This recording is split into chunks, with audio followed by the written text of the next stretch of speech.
Okay, so recently we introduced the concept of the feature called DMARC into MDaemon, Domain-Based Message Authentication Reporting and Conformance. So throughout this presentation, we'll go over what DMARC is, what it does, talk a little bit about how to set it up and how to configure certain DMARC options in MDaemon.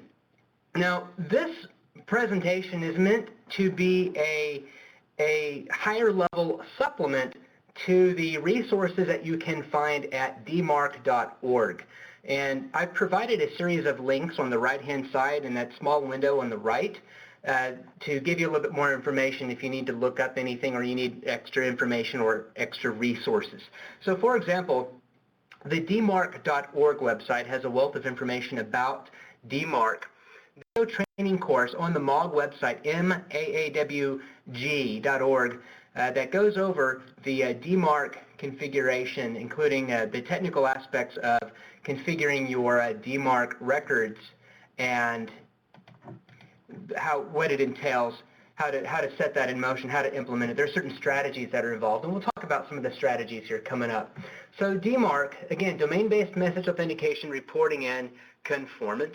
It makes it easier to determine if an incoming message is from the domain that it claims to be from. It does this using DKIM and SPF records. So DMARC allows domain owners to specify what actions a receiving mail server should take if a message is not actually from the domain specified. It also provides reports that administrators can use to analyze the email usage of their domain and make adjustments as they see fit. So it provides an easier way for recipients to validate the sender of the message, easier debugging and troubleshooting, and more consistent results for handling email based on the results of SPF and DKIM lookups. So how does DMARC work? Well, when a message is received, the mail server performs SPF and DKIM record lookups and then compares the domain in the mail from field of the email message with the domain taken from the SPF and DKIM records. If the domains match, then the message is considered to be in alignment. If the message is not in alignment, then actions can be taken, such as placing the message in quarantine for review by the administrator.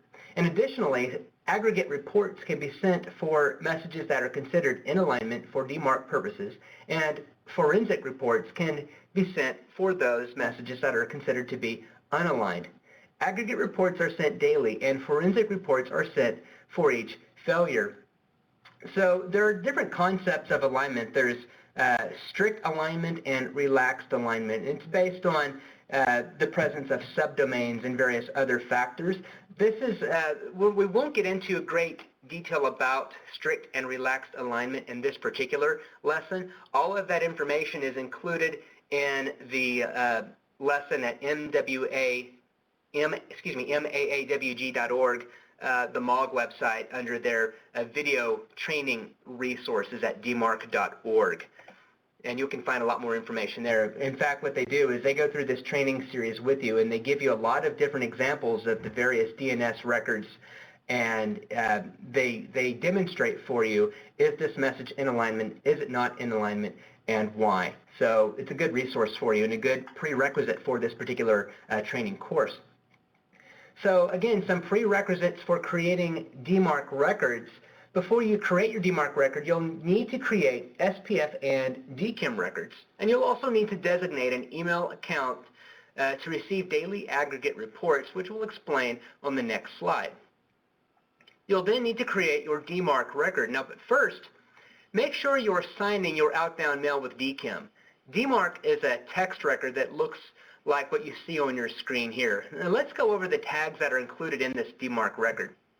There's the V tag, which is the version of DMARC that is being used, and then the P tag, which is the policy that you want to implement, such as P equals none, P equals quarantine, or P equals reject. The P equals tag tells the receiving servers how you want them to handle mail that is considered unaligned. Now, P equals reject is not recommended because you might have other means by which your domain is being used that are legitimate, such as you have a device on your network that sends out email on behalf of your domain, or other reasons for that matter. So we don't necessarily recommend using p equals reject in the event that legitimate mail is rejected that should not have been. Instead, what you can do is use the reporting features to see how your domain is being used, and these reports will allow you to make adjustments to your security configurations so that you can bring your messages in alignment. We'll talk about that a little bit more here in a bit. So again, the V and P tags are required in every DMARC record. Other tags include the RUA, which indicates that you want to receive DMARC aggregate reports from servers who receive messages claiming to be from your domain, and then the email address that these reports should be sent to.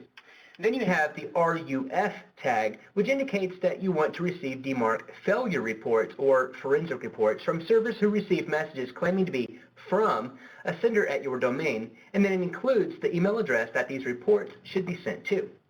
PCT is the percentage of messages that should be handled based on the P equals tag. So in other words, if you have P equals quarantine, then this indicates the percentage of emails that will be quarantined when they are not in alignment. And we'll talk more about these tags later on in this presentation here. You'll want to make sure your SPF and DKIM records are in alignment with your DMARC record. So in other words, the domain taken from your SPF and DKIM records should match the domain in your DMARC record. So look at the domain in the from field in sent messages. Do you have any subdomains? Make sure your domains and subdomains are listed in a D equals tag in your DKIM record. If you're using strict alignment, then anything other than an exact match of the domains for SPF and DKIM will be considered unaligned. And if you're using relaxed alignment, then subdomains are acceptable. There are a lot of examples of DKIM and SPF records in strict and relaxed alignment under the video training section at dmarc.org, as I mentioned previously. So look for the D equals tag in the DKIM signature. Does the D equals tag in the DKIM record match the domain in the mail from header in the email message? In other words, does it match the domain that the message claims to be from? If so, then the message is from you, so the mailbox provider should go ahead and simply route it correctly as intended. So let's talk about our deployment strategy for deploying DMARC. When starting out, it's best to start with a policy of P equals none and specify the email address that will receive aggregate reports using the RUA tag. This email address will receive daily aggregate reports of email messages that are sent using your domain. When you use P equals none, no emails claiming to be from your domain that are unaligned with DMARC will be deleted or quarantined. This allows you to monitor the results of your DMARC implementation so that legitimate emails are not accidentally deleted or quarantined due to a misconfigured mail server or unaligned messages. You can also request to receive a copy of the actual spoofed or phished email by listing the RUF tag. You can do this now, or you can do that later after you've had a chance to get comfortable with the RUA reports. Some domains don't send the RUF reports. So when using forensic reporting, these are real-time, and they may or may not include the message body, but they should always include the message headers themselves. So after reviewing your forensic reports and correcting any issues found, then you can go ahead and tell mailbox providers to quarantine any spoofed or phishing emails to the spam or junk email folder. So use the P equals quarantine tag in your DMARC record to tell others to quarantine unaligned mail from your domain.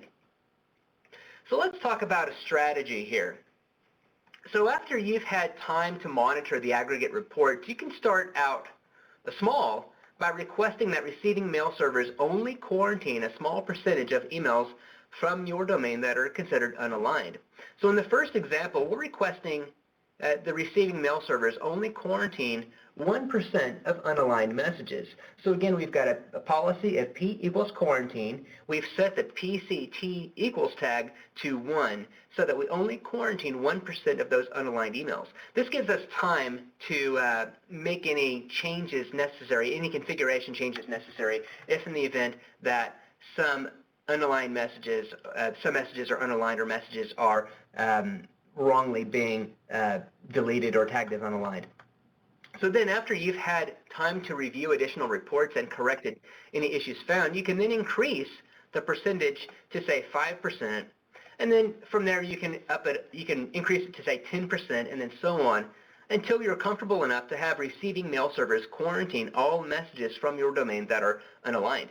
And when you're ready to have receiving servers quarantine all unaligned messages from your domain, then you can simply remove the PCT tag from your DMARC record. Now again, we don't recommend using the P=reject mode. Using P=reject would increase the likelihood that legitimate messages sent from your domain are rejected in certain situations, such as when a subdomain is used. And it can also cause problems with mailing lists. So instead we suggest using P=quarantine or P=none, and then review your DMARC reports so that you can make any changes necessary for your domains to be in alignment with DMARC. So now that we've discussed how to set up DMARC for your domain, let's talk about how MDaemon handles DMARC for messages from other domains. The DMARC verification screen is used to tell MDaemon how to handle DMARC for messages from other domains. So to get to this screen in MDaemon, you'd simply go to the security menu, you go to security settings, and then it's located under the sender authentication section. So the DMARC verification screen is used to tell MDaemon how to handle DMARC for messages from other domains. And as part of the DMARC verification process, MDaemon will first use SPF or DKIM to validate each message. Each message must pass at least one of these two methods in order for it to be considered in alignment for purposes of DMARC. If the message is aligned, then it will proceed normally through the rest of MDaemon's delivery and filtering processes. If the message fails DKIM or SPF, however, then the fate of the message is determined by a combination of the domain's DMARC policy and how you have configured MDaemon to deal with those messages. MDaemon then performs a DMARC DNS query on the domain found in the from header of each incoming message to determine whether or not the domain uses DMARC. If a DMARC DNS record is found, then MDaemon will scan this record for its DMARC policy. If a message fails DMARC verification and the DMARC domain has a policy of P=none, then no punitive action will be taken and normal message processing will continue. When a domain has a restrictive policy of P=quarantine, MDaemon can optionally filter the message automatically to the receiving user's junk email folder. When a domain has a policy of P=reject, you can choose to have MDaemon reject the failed messages completely. Also, for failed messages with restrictive policies, MDaemon will insert a fail policy header such as XMD DMARC fail policy : quarantine. If you have the option to honor P=reject disabled, then instead of rejecting the message, MDaemon can accept the message and insert another header. It'll say XMD DMARC fail policy : reject.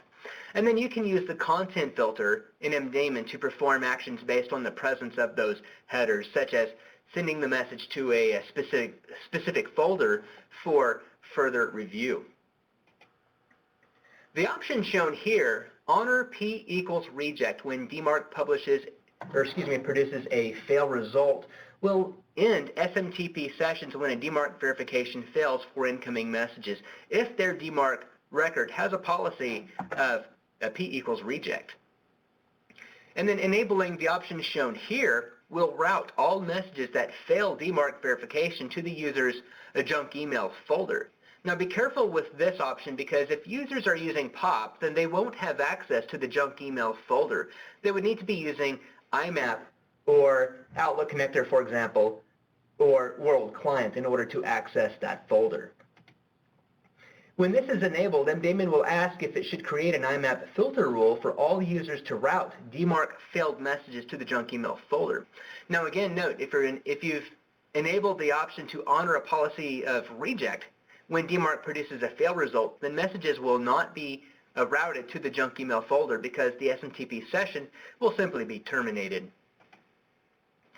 And you can optionally skip DMARC verification for messages from authenticated sessions or from trusted IPs by checking the boxes indicated here. And you can optionally cache DMARC records for a faster processing by checking the box shown here. And then we check the box shown here to allow MDaemon to send DMARC aggregate reports to domains that include an RUA equals entry in the DMARC records. If no RUA entry exists, then the domain is not requesting these reports. And again, we have those two tags. You have the RUA equals tag for aggregate reports, and you have the RUF tag for the forensic or failure reports. So with this option enabled, MDaemon will send aggregate reports to the address defined in the RUA equals entry tag of the public DMARC record of the sending domain. Then we enable this option to have MDaemon submit failure reports to domains which contain the RUF entry equals entry in the sender's public DMARC record. The DMARC report metadata contains helpful information that recipients of your outbound DMARC reports can use if they have questions about these reports. So the organization name is the entry that's responsible for producing the data in your reports and must be one of your domains.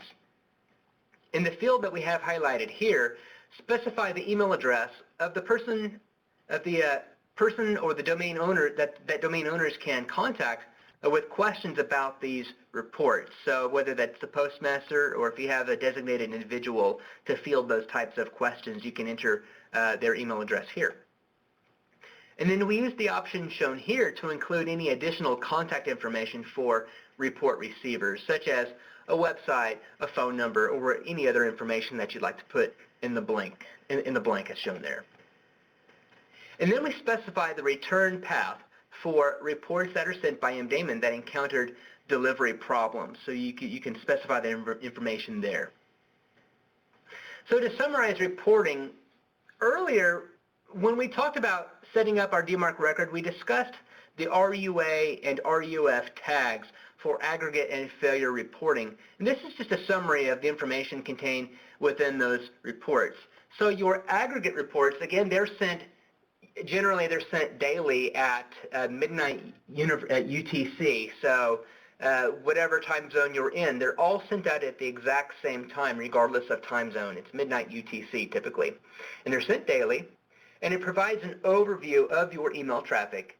These reports will include all IP addresses that have attempted to transmit email to a receiver using your domain name, which is great because if you're the administrator and you get this report, you have a little bit more information to find out who is spoofing your domain, and then you could contact them. If you can find out who owns that server, you might have a way to get in touch with them. Unless, of course, they're a spammer, then they probably wouldn't want to hear from you to begin with, but it's good information to have. Also, this report will include the results of SPF, DKIM, and DMARC processing for each message, and I will have an example of a report to show you here shortly. Forensic reports are sent in real time. They're only sent for failures, in other words, messages that are unaligned, that they did not pass DMARC for one reason or another. It will include the original message headers, and it may also include the original message body. And again, here's a sample report. This particular report, this is just a snippet of a much larger report. So when you receive these reports, they're going to be separated by domain. This is just a report for one domain. The very top row indicates that this report came from Google.com. And just by looking at the report, you can see the IP addresses that sent the source IP. You can see the disposition of the message, such as whether the message was quarantined, if no action was taken, whether or not it was in alignment with DKIM or SPF, whether it failed or passed DKIM or SPF, the results of the SPF lookup, the DKIM domain, and the DKIM results. So it gives you an at-a-glance overview of what's taking place. And then the DMARC Options screen contains various options for including certain information in DMARC reports. for logging DMARC DNS records and updating the public suffix file, which is used by MDaemon for DMARC. The option highlighted here, DKIM, and I always botch this word, canonicalized, DKIM canonicalized headers are included in DMARC failure reports. This option will include DKIM headers of the failed messages in the DMARC failure report to the domain that requested it. Now use this with caution because this header information may include the message subject, which may possibly contain sensitive information. When the option shown here is enabled, the body of the failed message will be included in the DMARC failure report to the domain that requested it. Now again, note the above options are useful for debugging, however, they do reveal email content when sending failure reports.